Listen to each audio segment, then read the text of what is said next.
तो निर्मला सीतारमण ने सदर जमहूरिया से मुलाकात की है, बजट दस्तावेज पेश किए, संसद के लिए रवाना हुई हैं फाइनेंस मिनिस्टर। और अब से थोड़ी देर में कैबिनेट की मीटिंग में बजट को ऑफिशियल मंजूरी दी जाएगी और फिर उसके बाद 11 बजे निर्मला सीतारमण लोकसभा में बजट पेश करेंगी। और इस बार बहुत उम्मीदें बजट से, आवाम को बहुत ज्यादा आस लगी हुई है कि क्या कुछ निर्मला सीतारमण के खजाने में निकलता है, क्या कुछ अहम रहता है इस बार और कौन से फील्ड में क्या कुछ सौगातें दी जाती हैं। फिर बात चाहे हम एजुकेशन की कर लें या फिर हेल्थ सेक्टर की कर लें, तमाम ऐसी चीजें हैं जिन पर इस बार फोकस किया जा सकता है। तो ये 9वां बजट है निर्मला सीतारमण का, इस वजह से इसे बहुत अहम माना जा रहा है। लगातार 9 बार से बजट पेश कर रही हैं और अब किसे राहत मिलेगी और किसे मायूसी हाथ लगती है इस बजट के बाद, ये वक्त के साथ साफ होगा।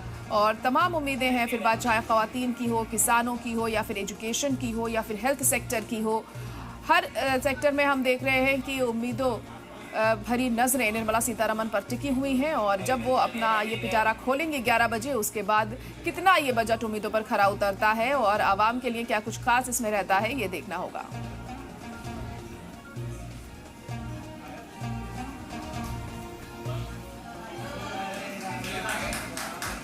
तो आज मुल्क का बजट पेश होने वाला है और इस हवाले से मुसाफिरों को भी काफी उम्मीदें हैं। दिल्ली रेलवे स्टेशन से हमारे नुमाइंदे की ग्राउंड रिपोर्ट देखिए। देश की वित्त मंत्री निर्मला सीतारमण आज देश का बजट पेश करेंगी। ये बजट इस मामले में भी ऐतिहासिक है कि पहली बार आज़ादी के बाद देश का जो बजट है वो रविवार को दिया जा रहा है, पेश किया जा रहा है। इस बारे में क्या सोचना है आम इंसान का, उनकी ज़िंदगियों पर कितना असर पड़ेगा, उनकी जेब पर कितना असर पड़ेगा, वो जानने के लिए हमारे साथ कुछ लोग यहाँ मौजूद हैं। मैं इस वक्त नई दिल्ली रेलवे स्टेशन पर हूँ और कोशिश करेंगे बात करने की और जानेंगे कि कितना असर जो है उनकी ज़िंदगियों पर इस बजट से पड़ेगा और क्या उम्मीदें इस वक्त लगाई जा रही। मतलब क्या नाम है आपका? जी, मेरा नाम शिवम है। बजट आज पेश होगा और पहली बार संडे को पेश हो रहा है। पहली बात तो इसके बारे में क्या कहेंगे आप, और दूसरा कितना असर पड़ने वाला है और क्या उम्मीदें हैं आप लोग? जी, हम अगर बजट के बारे में बात करें तो हाँ, संडे रियली हेल्पफुल, क्योंकि ये मतलब वीकडेज है तो वीकेंड है, तो ऑब्वियसली हम इसको रिव्यू कर पाएंगे, देख पाएंगे। और हमारी जो एक्सपेक्टेशन है वो मतलब इस समय हम रेलवे स्टेशन पे, तो ऑब्वियसली हम इसी के बारे में बात करेंगे। तो यहाँ पर मुझे ऐसा लगता है कि सरकार ज़रूर कुछ ना कुछ उनके लिए कदम उठाएगी। जैसे जनरल जो डिब्बे में ट्रेवल करते हैं, डिब्बे बढ़ने की आशंका है कि हाँ भाई, उनकी भी केयर होगी। और ये जो लग्जरी ट्रेन है जैसे वंदे भारत हो गया, तो हमको लगता है इनका अगर किराया कम होगा, ऑब्वियसली कुछ ना कुछ सोचेंगे तो इसमें आम जनता भी ट्रेवल कर पाएगी, राइट। और एक दूसरी सबसे इम्पॉर्टेंट चीज़ कि जो स्लीपर होता है ना, 2 महीने 3 महीने बुकिंग होती है, इसमें हालांकि काफ़ी कुछ सुधार किया सरकार ने कि इसकी जो फ्रॉड बुकिंग होती है वो कम से कम हो सके, बट अभी भी उसमें चांसेस हैं। और जिसको जैसे रैंडम मतलब और सुधार की ज़रूरत है। जी, अभी भी हाँ, सुधार की ज़रूरत है। और ऑब्वियसली कुछ ना कुछ पॉजिटिव ही मिलेगा इस बजट में, रेलवे के लिए भी और यात्रियों के लिए भी, मतलब ऐसा लगता है। मैम, कुछ महिलाएं भी हैं, उनसे मैम क्या लग रहा है आपको, क्योंकि गृहस्थी आप लोग चलाते हैं, इस महीने का बजट एक बनाते हैं गृहस्थी चलाने के लिए, इस बजट से कितनी उम्मीदें लग रही हैं आपको? यही उम्मीद अभी है जो पहले से उसमें और राहत हमें देंगे ताकि हमारी कुछ बचत हो पाए और कुछ हम और उसमें अपना बढ़ावा कर सके। हाँ, ये उम्मीद है। और रेलवे के लिए भी कह रहे थे तो उसमें हम चाहेंगे कि उसमें और कुछ पैसा कम करें और सुविधाएं बढ़ाएं, हाँ बढ़ाएं। मुझे लगता है कि अभी और थोड़ा और राहत देने की जरूरत है। हाँ, ज़रूरत है भैया, क्योंकि हर तरह के लोग हैं ना, तो उसमें अप डाउन थोड़ी तो करनी चाहिए, डाउन हाँ बिल्कुल करनी चाहिए। देखिए, ये आम जनता की राय है और इनका साफ तौर पर कहना है कि बजट में थोड़ी और रियायत देनी चाहिए ताकि आम जनता जो है वो महंगाई के बोझ के तले जो दबी है वो उसका बोझ कम हो सके। पिछले साल सरकार ने 12 लाख रुपए तक की इनकम पर सैलरी वालों को छूट दी थी। ये उम्मीद की जा रही है कि इनकम बढ़ेगी और 14 लाख के आसपास होगी और बहुत सारे सेक्टर्स में जो है वो फ़ायदा होगा। कुछ और लोग हैं, मतलब क्या ट्रैवल कर रहे हैं, आज बजट है और वो भी संडे के दिन, क्या उम्मीद लग रही है बजट पर आप लोगों को?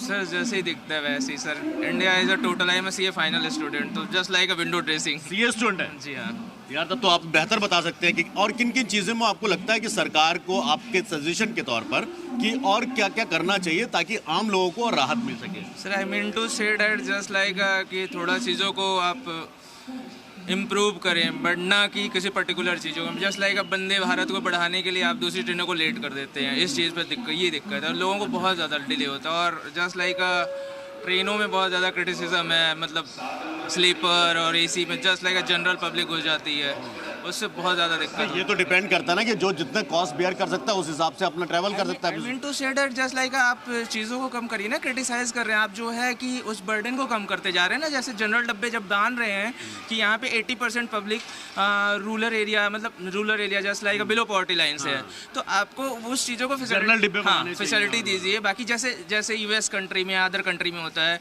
कि वहाँ पे जनरल डब्बे ज़्यादा है, मतलब I mean to say that कि जस्ट लाइक जितने डब्बे उतनी, जितनी सीट उतने इतने टिकट, तो उस हिसाब से काम करना चाहिए। चलिए ये तो बात रेलवे को हो गई, और क्या बजट में आपको लग रहा है इनकम, सैलरी इनकम वाले को? जी और क्या आपको लग रहा है, क्या उम्मीद लग रही है बजट के डिफरेंट? ये तो रेलवे की आपने सर बात कुछ नहीं सर, समझने वाला समझदार है, वो समझ जाता है।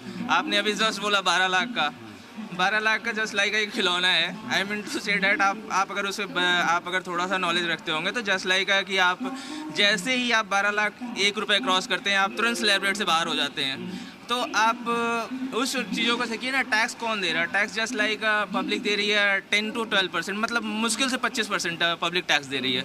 तो आप उस पब्लिक को उस एरिया में ले जा रहे हो जहाँ ठहरी, मतलब आप खुद इंडिया के हैं तो आपको पता होगा 12 लाख से ऊपर इनकम किसकी है, आप खुद जानते होंगे, इस चीज़ को दिखता होगा।